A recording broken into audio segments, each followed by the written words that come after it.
Olá, tudo bem? Seja bem-vindo você, estudante do 7º ano, ensino fundamental 2. Meu nome é Rauston Breno Mota, nossa disciplina é língua portuguesa e o assunto de hoje é variação linguística. Este assunto é um dos mais estudados atualmente não, já faz um bom tempo, né? Que ele é muito estudado por linguistas, estudiosos da língua, professores como eu, estudantes, não é? E até a sociologia. O que tem a ver sociologia, que é uma disciplina da área de humanas também, que vai estudar a sociedade, a interação do homem no seu meio, não é? E a língua. Tem tudo a ver, vou mostrar isso hoje, tá bom? Vamos aprender.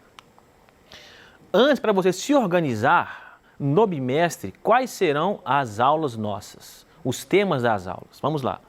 A de hoje, variação linguística. A próxima, coesão e argumentação, aula 2. Na aula 3, outdoor e sua mensagem. E a última aula, a quarta aula, ler o texto literário.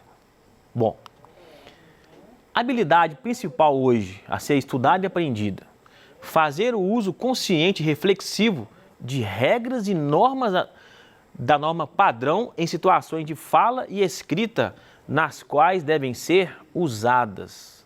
Ou seja, não se fala como escreve, nem se escreve como fala. Nem sempre isso acontece. Vamos ver como que é isso na prática. Eu trouxe uma frase do poeta Drummond, de quem eu gosto muito. Veja que interessante o que ele disse. A crase não foi feita para humilhar ninguém.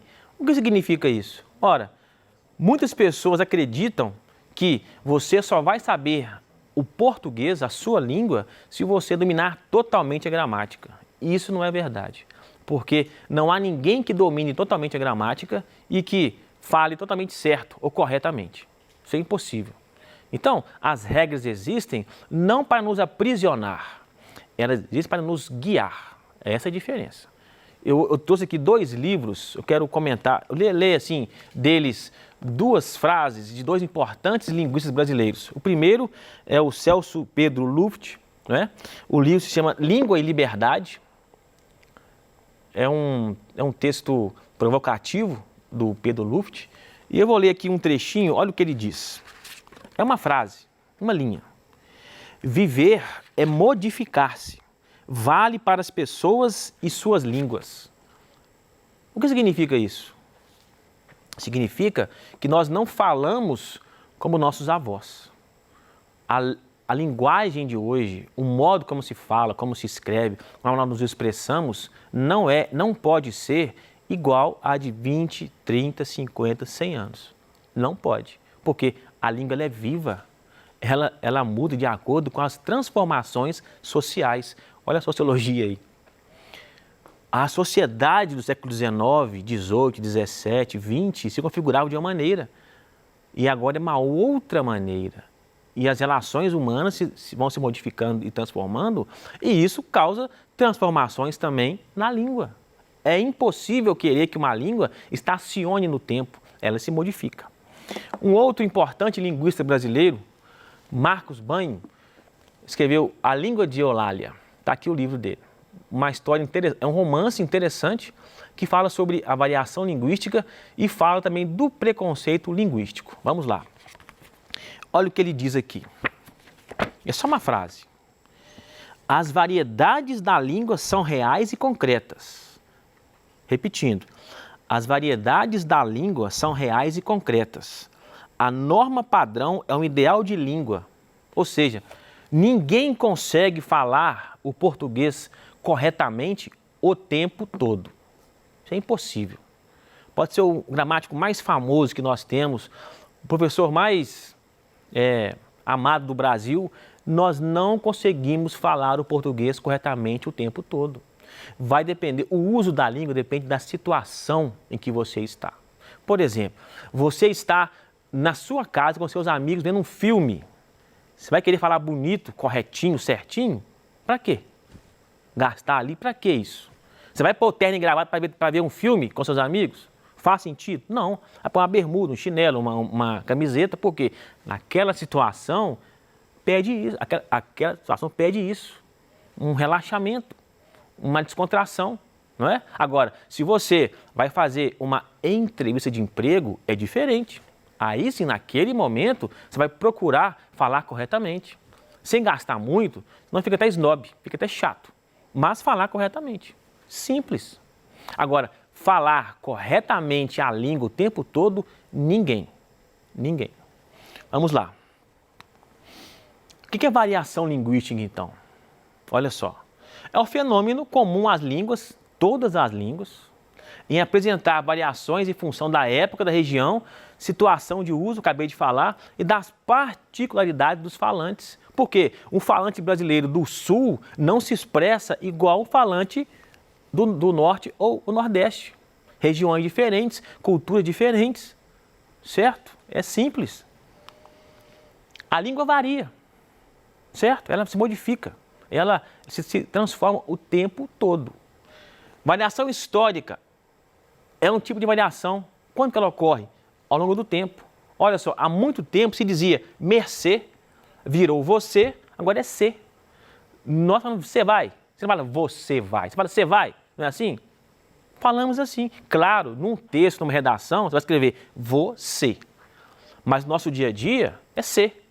Você vai, você viu, você vem, não é assim? Normal.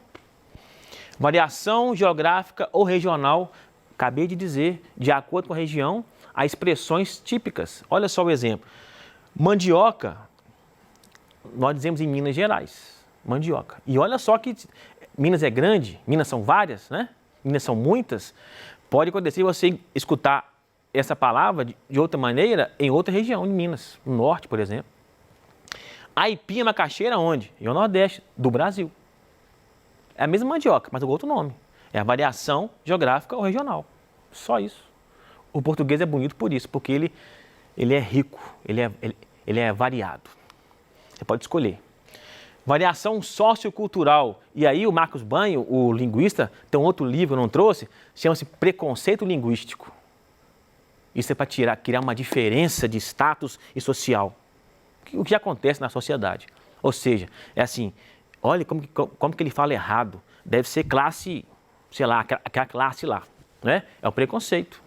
Quer dizer, porque a pessoa não pôde estudar e não pôde aprender, ou fala errado, ela é inferior? Não, é a língua dela.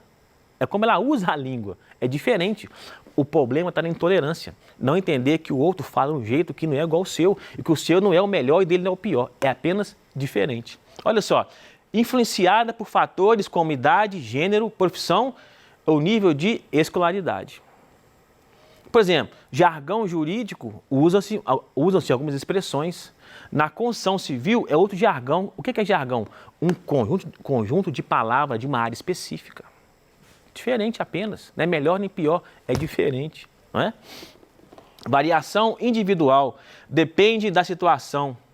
Acabei de falar, falei antes, né? Um pouco antes. Formal e informal.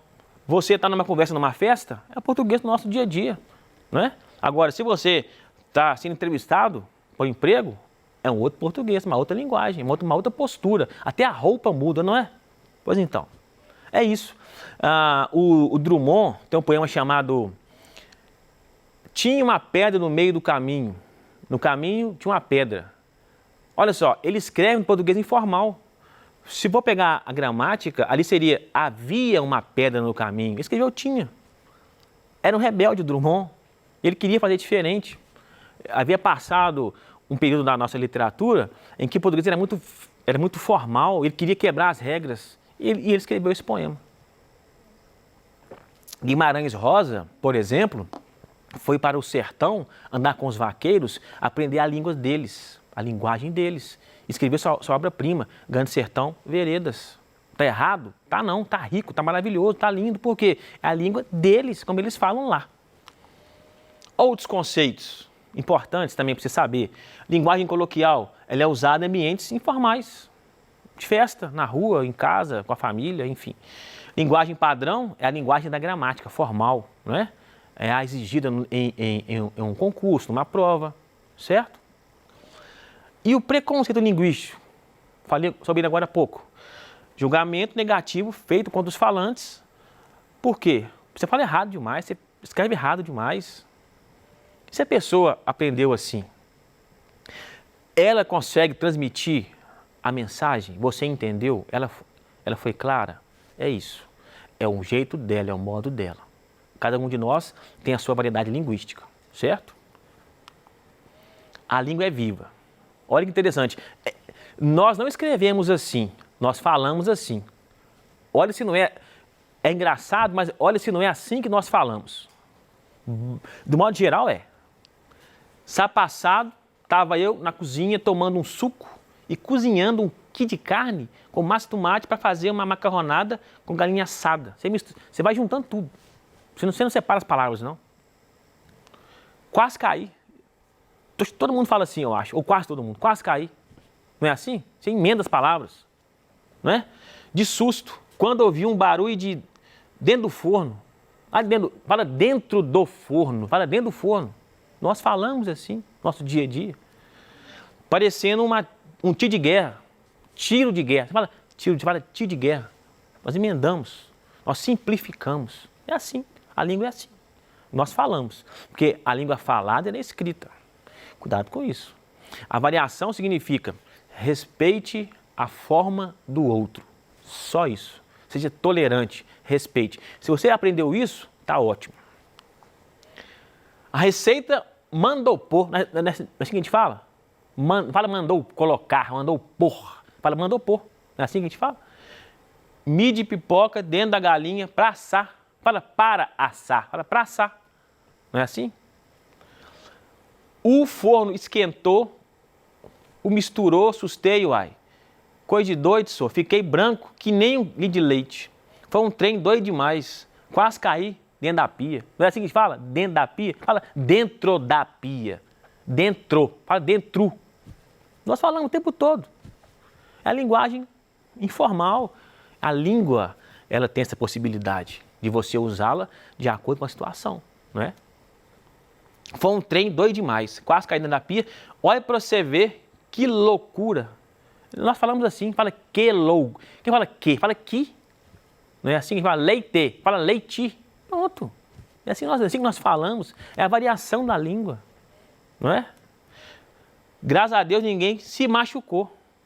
Então se você pegar a língua e for traduzir isso aqui, todo mundo entendeu.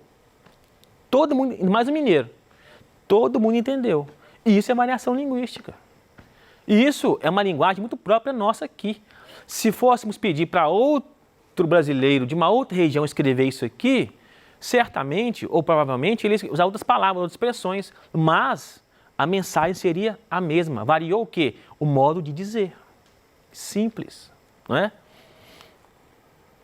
Agora olha que interessante. Que língua é essa? Vamos ler. Se você conseguir entender, parabéns. Olha só. Não o interpelo pelos bicos de bípedes palmípedes, nem pelo valor intrínseco dos retrocitados galináceos, mas por ousares transpor os umbrais de minha residência. Está entendendo? Acabou não. Se foi por mera ignorância, perdoo-te, mas se foi para abusar da minha alma prosopopeia, juro pelos tacões metabólicos dos meus calçados que dar-te-ei tamanha bordoada no alto da tua sinagoga que transformarei sua massa encefálica em cinzas cadavéricas. Você entendeu alguma coisa? É português. Mais do que formal. Mas é português do comecinho do século XX. E quem escreveu é uma pessoa famosa. É um texto famoso, é uma pessoa famosa, um brasileiro. Aí tem a resposta de quem tentou fazer, depois eu vou explicar, mas para você ver a resposta de quem ia entrar na casa dele. Olha só. Perdão. O ladrão, todo sem graça, perguntou: mas como é, seu Rui? Eu posso levar o frango ou não? Como assim posso levar o frango ou não? O que o Rui Barbosa disse? Vamos lá. Olha só. Não o interpelo pelos bicos e bípedes palmípedes. Quer dizer, eu não estou atrás de você por causa da minha galinha, não. Eu vou traduzir na linguagem nossa, tá? Eu não estou atrás de você por causa da minha galinha, não. E nem pelo valor que tem, um valor monetário, não. E nem porque você está entrando aqui na minha casa, não, para me assaltar, não. Olha só. Se você é apenas ignorante, eu vou te perdoar, eu vou desculpar você. Mas, se você quer abusar de mim, da minha inteligência, olha só. Eu vou pegar o meu sapato, vou ficar tão nervoso com você, vou pegar o meu sapato, vou bater na sua cabeça e o seu cérebro vai esfacelar, vai ficar no chão. Você vai morrer, eu vou te matar. Então, não, quer dizer, traduzindo em miúdos, se você entrar na minha casa, eu vou te pegar, vou bater em você e você vai morrer. É isso que ele está falando. Entendeu? Agora, olha como que ele disse isso. O ladrão perguntou, e aí, posso levar o frango ou não? Na linguagem dele. Foi isso. Agora, precisava falar assim, né? Como ele disse. Um poema muito famoso também, do Oswald de Andrade. O Oswald de Andrade foi um poeta ali do século XX, né? Década de 1920, 30, 40, um grande poeta do nosso modernismo. Você vai estudar lá no ensino médio. E ele, para criticar esse preconceito linguístico, olha o que ele diz no seu poema. Vício da fala. Ali já tem uma ironia. Como assim vício? Uma variação. Para dizerem milho, dizem mio. Para melhor, dizem mió. Para pior, pior. E olha só, ele está aqui, ó, pior, já é português arcaico ainda. Muito arcaico. Para telha, dizem teia. Para telhado, dizem teado ou teiado, né? E vão fazendo telhados. Então, olha só, aqui ele mostra as variações que existem numa linguagem informal e no último verso, e vão fazendo telhados, usando a norma culta para ironizar o uso da língua dos formalistas, dos que só pode falar certo. Se falar errado, você está fora. Vai ser, como fala hoje, né, que vai ser cancelado. Não é? É assim que se fala hoje, vai ser cancelado. Você falou errado, escreveu errado, que absurdo isso. Né? Vai ser cancelado. Não é assim. Que palavras no poema não estão escritas de acordo com a grafia oficial da norma padrão? Aqui, ó. Meu Deus. Mio, mió, pior, é pior, né? Tá pior, teia, teado. Essas palavras aí, né? Você acha que para o autor falar assim é um problema? Não. Não é problema nenhum. É o modo daquela pessoa falar. Simples. Ela fala daquele jeito e eu entendi.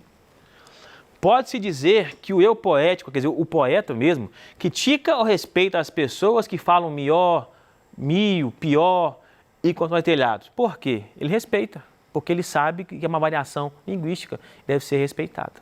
Simples. Então, a mensagem é, seja tolerante e respeitoso com quem fala diferente de você. É isso. Indique apenas a conclusão sugerida pelo poema. Todos os trabalhadores deveriam dominar a norma padrão. É isso que está falando o poema? O que sugere? O valor de uma pessoa não está na variedade linguística que emprega ou que usa. O valor de uma pessoa depende da variedade linguística que ela usa. Não, é o 2. O valor de uma pessoa não está na variedade linguística que ela usa. Não está. Não está e nunca esteve. É a sociedade que gosta muitas vezes de criar essa teoria. De quem fala errado é inferior, quem fala certo é melhor. É o preconceito linguístico, né? Outro exercício aqui também, ó, tem a conversa de um papagaio com o homem, né? Olha só, é deveras frustrante não poder exprimir uma potencialidade linguística em sua total plenitude. Tá igual o Rui Barbosa, né? E o dono fala, o quê? Louro quer bolacha, louro quer bolacha. Ah, bom, é isso que ele queria, só falar isso, né? Por que no primeiro quadrinho o dono reage de forma indignada à fala desse papagaio? Por quê? Porque ele fala de uma forma que ninguém entende. Ninguém entendeu aquilo ali, ele gastou demais o português dele e queria para algo tão simples, né? E aqui, a graça da tira está no contraste da linguagem utilizada pelo papagaio nos quadrinhos. Por quê? No primeiro, ele fala de um modo assim, muito sofisticado. E no segundo, ele fala, apenas quero bolacha. Ele é simples, ele é direto, certo? Como devemos ser. O que aprendemos hoje?